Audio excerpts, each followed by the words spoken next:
c'était le 2 juillet 2011.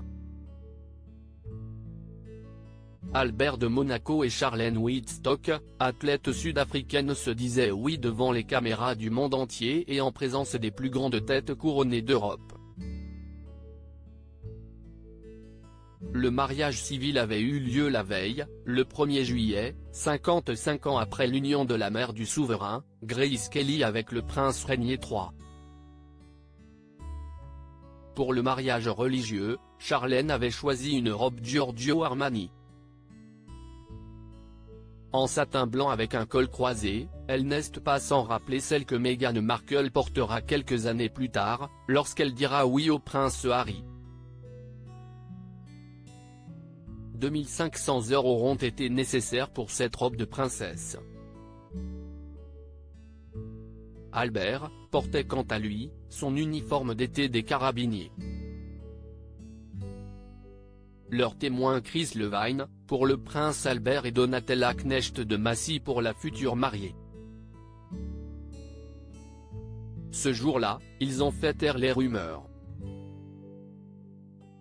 Depuis des semaines, la presse évoquait des tensions dans leur couple, allant même jusqu'à parler d'une tentative rocambolesque de fuite de la part de la future princesse et d'un arrangement financier orchestré par le palais. Le passé du prince Albert ressurgissait.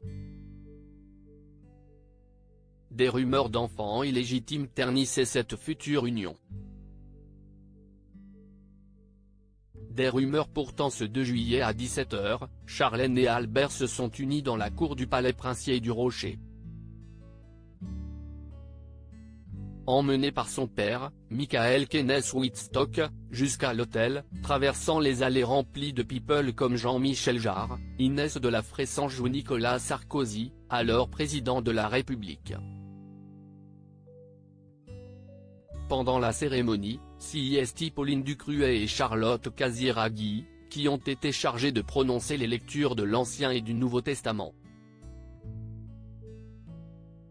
À la fin de la messe, le ténor italien Andrea Bocelli avait été choisi pour interpréter l'Ave Maria.